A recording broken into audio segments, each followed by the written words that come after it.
Coming to you from the Deep South, this is the Blue Collar Leadership Podcast. High-impact leadership is not reserved for leaders, and it has nothing to do with your position, title, or rank. However, it does have everything to do with your character. It's time to climb to the next level and beyond, personally and professionally. Now, let's start making it happen with your host, Mac Story.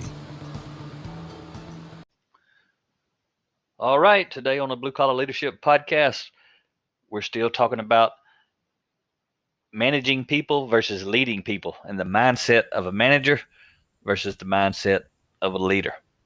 So today's part 3 in this series, and we're really looking at self. We're looking at the individual. How do I, if I'm a manager, see myself and my role versus how do I, if I see myself as a leader, view myself and my role. So the manager mindset, the manager is concerned, again, manager of people.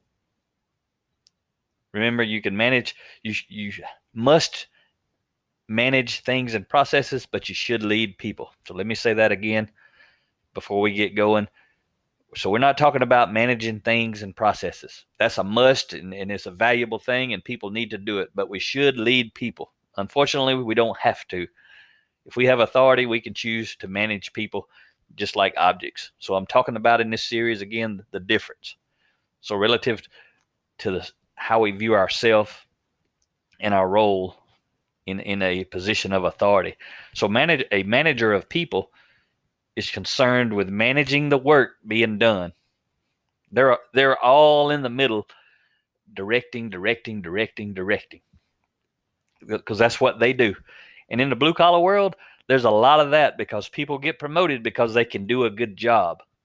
They get promoted into a leadership position because they can do a good job. That's not a bad thing. That's a good thing. The problem is they don't necessarily know how to lead. And in most blue collar organizations, they're not taught how to lead. So unless they're a self-developer, they're going to manage people. And they think they're supposed to, because usually that's the model they've been following throughout their career, because this the dominant model out there is manage people, not lead people. So again, a manager of people is concerned with managing the work being done.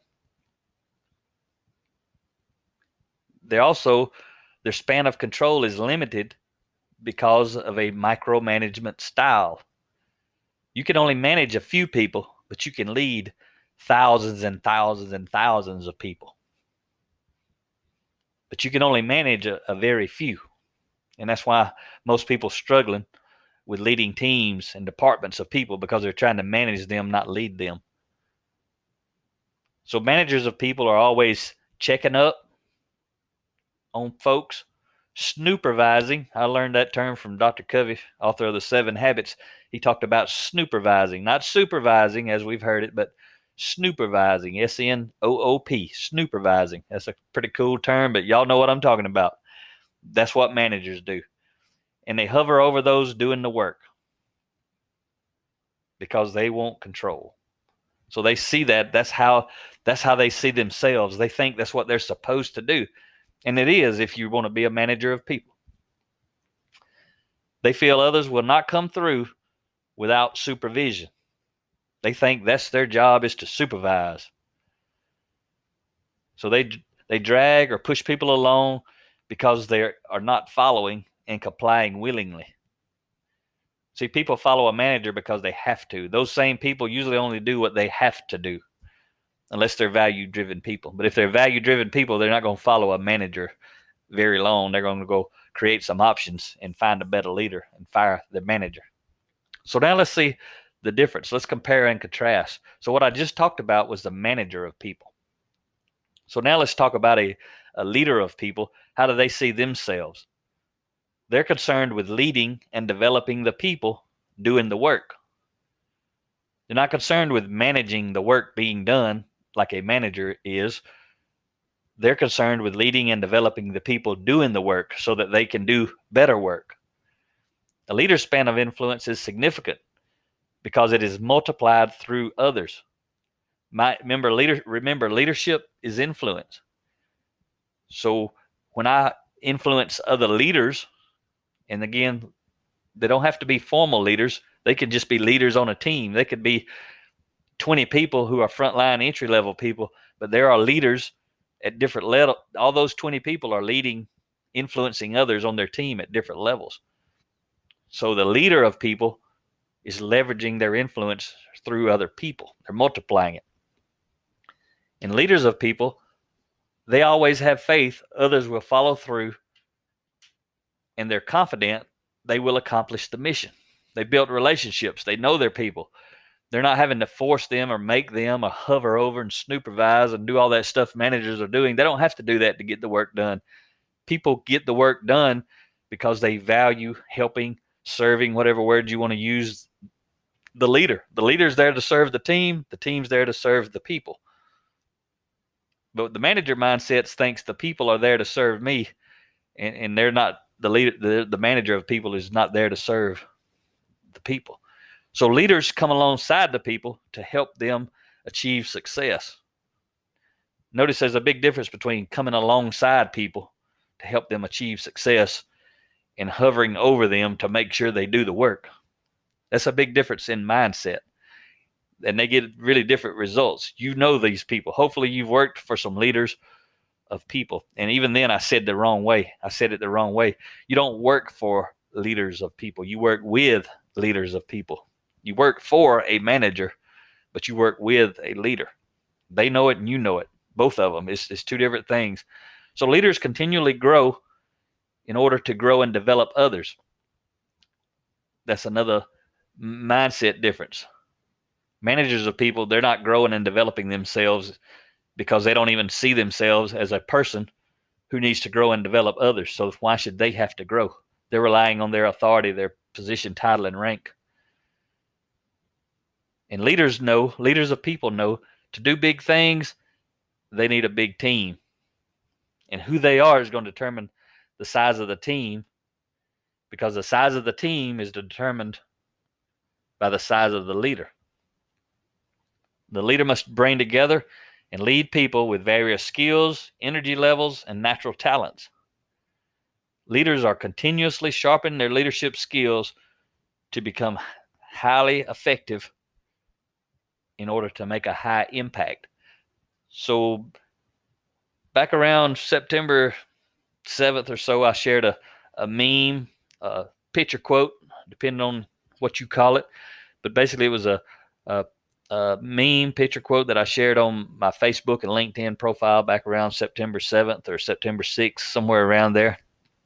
And it's a quote. I think I took it from my book, but I may have just shared it some other point in time and captured the quote. It basically says, and this is kind of the manager mindset, and it fits right here. When I equip others to do a job, my motive is to get them to help me accomplish my mission. It's all about me, and my influence is limited. That's kind of the management perspective, manager of people. That's the way they see things. They're equipping others to do a job and with a motive of getting them to accomplish the manager's mission. But the opposite of that, the leader's mindset says, when I develop people, When I develop people because I want to help them become better people, my motive is to help them accomplish not only my mission, but also their mission. It's all about we, and my influence is unlimited. So that's just another tip to help you start thinking, what kind of mindset do you have as a leader? And that leader, again, is a person of influence. And people volunteer to follow a leader because of who they are. So if you don't have a leadership position, you develop a leader's mindset, you're going to be offered a leadership position. And you will actually lead people when you get in that position. If you have a manager's mindset, you still may be offered a leadership position, but when you get in that position, you're going to manage people instead of lead people. And the reason that's critical, it's not such a big deal when you're an individual doing your job and you have a manager's mindset, because If you do the job, you're accomplishing the missions. When you become a leader of people or a manager of people, meaning you have a formal authority position, and now you're counting on a team of people, I'm here to tell you today, you manage those people, you're going to get mediocre results. You lead those people, you're going to get exceptional results. So that's what this series on managing versus leading is all about. Helping you develop the mindset that's going to help you get exceptional results with other people. You already know. You've worked with or for managers of people who like to supervise, hover over, and they can't be trusted and they don't trust you. That's manager type people, a manager mindset.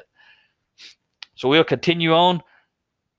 The next episode, we'll be talking about how managers see others and how leaders see others. So hope you enjoyed this episode. Talk to you next time.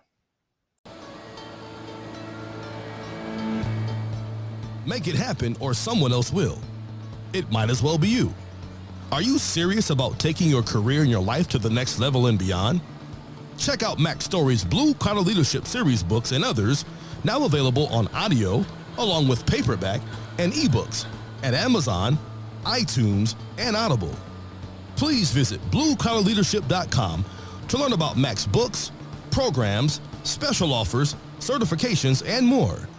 Thank you for listening to the Blue Collar Leadership Podcast.